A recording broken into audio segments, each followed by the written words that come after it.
Seguimos con más repercusiones en nuestro programa.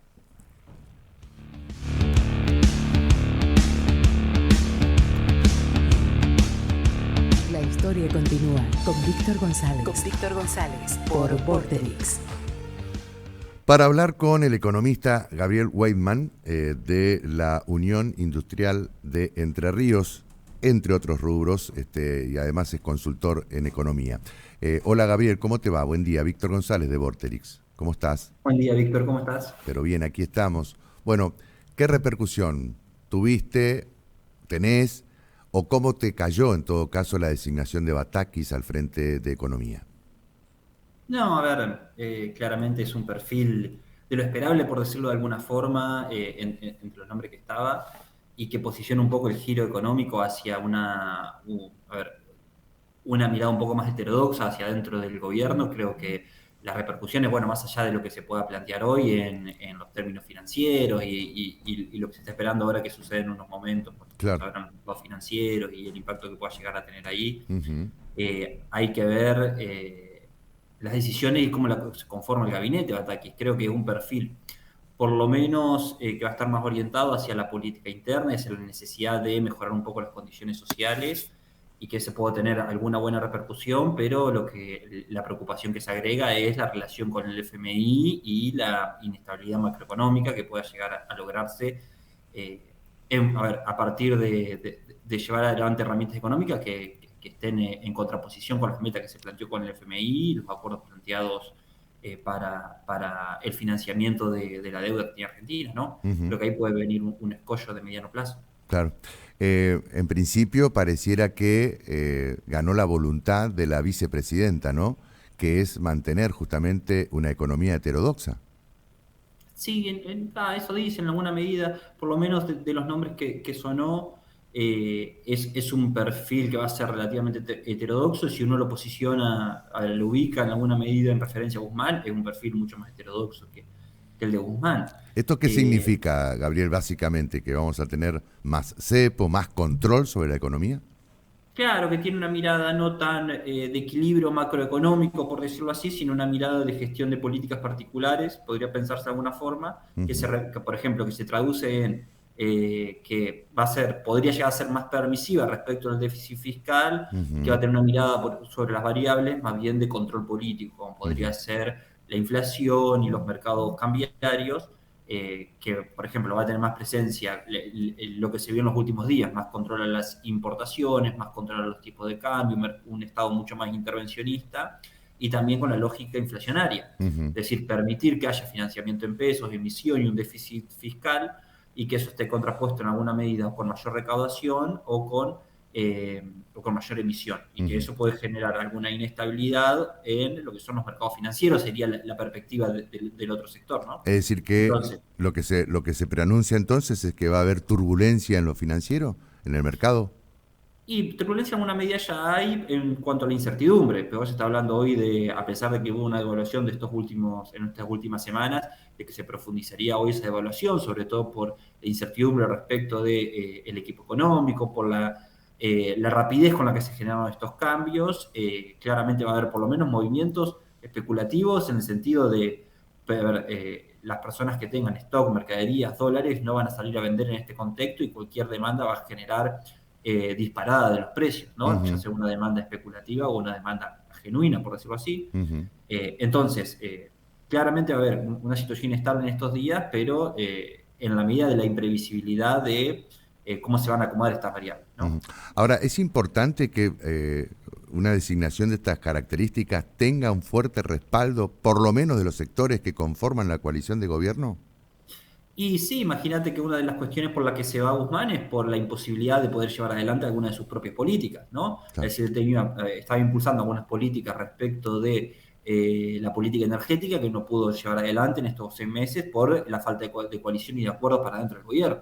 Y así con políticas de tasa de interés, políticas cambiarias, en alguna medida vienen de la mano de trabas más bien internas en las miradas de la economía respecto del gobierno, que por trabas externas o por trabas por trabas en grupos de poder ajenos al gobierno. Claro. Entonces, me parece que para la necesidad de poder por lo menos llevar adelante la gestión de una política económica, tiene que haber algún grado de consenso en la persona que dirija el equipo económico en un sentido amplio, ¿no? Que también involucre políticas productivas y políticas del Banco Central.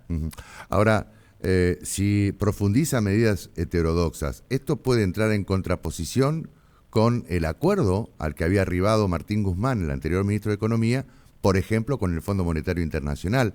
¿Qué perspectivas le ve entonces al futuro de la economía en función de esta controversia que pueda existir?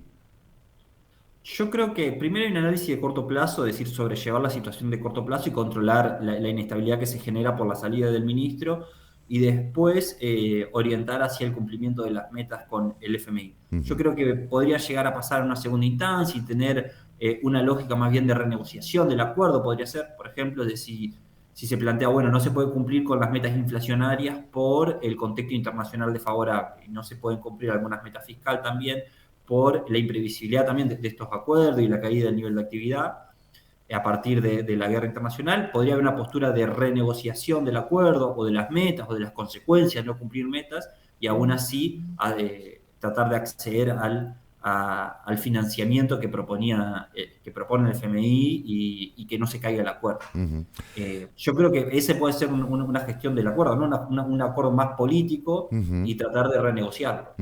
Para vos, Gabriel, la situación en la que estamos inmersos es una situación caótica desde el punto de vista político, o hay factores económicos que preponderan por sobre lo político? Es decir, ¿esta crisis es política o es económica? La realidad es una y es compleja, siempre. Sí, claro. La economía política y la política está decidida por la economía, me parece. Creo que hay de los dos, sinceramente. Claro. A ver, como te decía, hay incapacidad de llevar adelante una gestión económica, incapacidades para llevar adelante una perspectiva de política económica, y la falta de acuerdos básicos sobre algunos lineamientos de la economía que en alguna medida partían de que se acuerde con el FMI. ¿Sí? Más allá después de la gestión de lo que fue la pandemia, la gestión de lo que fue la guerra internacional, que eso repercutió fuertemente y condicionó la agenda de política económica interna, creo que estaba el acuerdo respecto de hay que acordar con el FMI o hay que superar por lo menos esa latencia del pago de la deuda con el FMI, que se superó de una forma, con un acuerdo específico, que habría que ver, me parece que no había consenso respecto de eso, ¿no?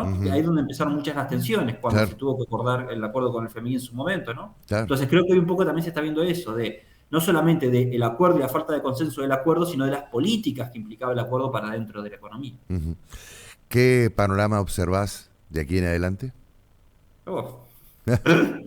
Que habría que definir de aquí en adelante, ¿no? No, a ver, esperemos que creo que va a haber una inestabilidad en estos días que esperemos que no sea... Esa inestabilidad se puede traducir en remarcación de precios, por ejemplo.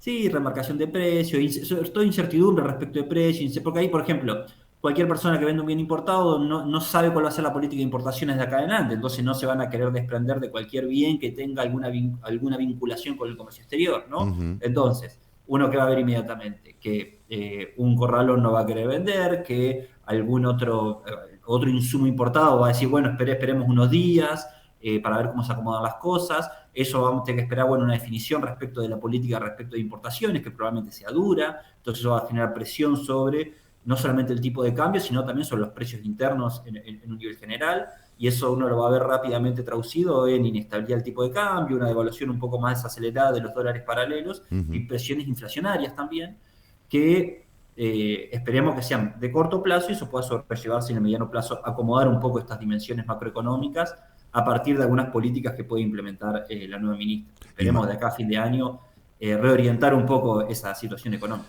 Imagino que va a haber consultas de empresarios entrerrianos respecto de qué hacer de ahora en adelante, ¿no? ¿Qué le recomendarías justamente a un empresario o de pronto al ciudadano común que por ahí tiene algún ahorro? ¿Qué recomendarías para estos días?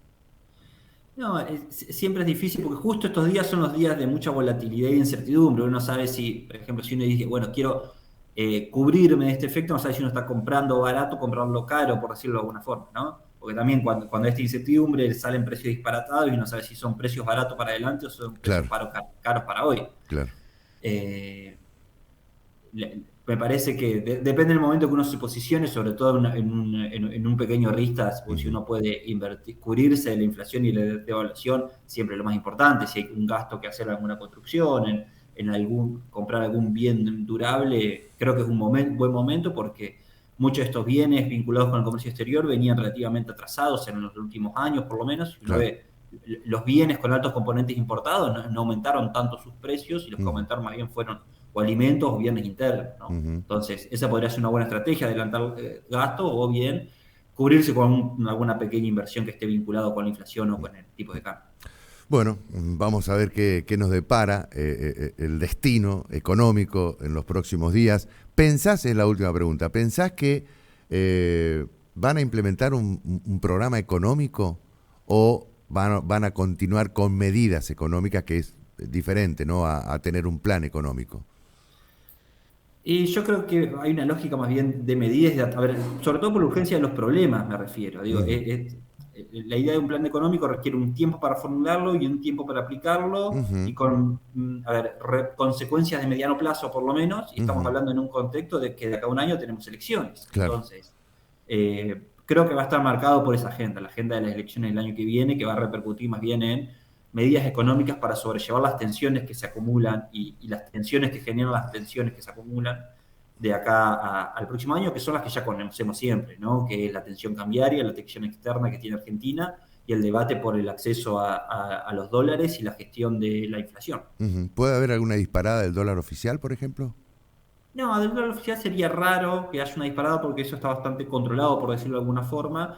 Lo que sí se genera son presiones sobre los tipos de cambio paralelo, y la brecha es lo que genera tensiones sobre el dólar oficial. Claro. Yo creo que podría llegar a haber, es más, un atraso del dólar si se lo quiere controlar por el lado inflacionario, pero claramente nunca es una buena medida ver tanta brecha cambiaria, porque genera desincentivos para que entren los dólares oficiales al tipo de cambio oficial, y también genera más riesgo país y miradas... Claro, a propósito del riesgo país, ya está en 2.374 puntos. Había cerrado un poquito más bajo el viernes, ¿no?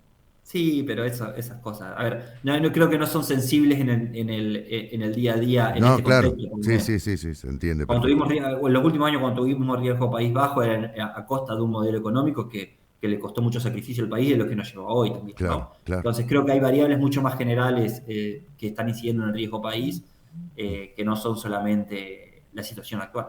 Perfecto. Gabriel, como siempre, muy amable, muy gentil por darnos esta mirada, ¿no?, respecto de la situación económica, y seguramente te vamos a volver a molestar, ¿eh? Hasta cualquier momento. Muchas gracias, Víctor. Hasta cualquier momento, gracias. Gabriel Weidman, economista de la Unión Industrial de Entre Ríos, analizando justamente la situación económica a partir de los cambios que hubo en el Ministerio de Economía con la designación de Silvina Batakis.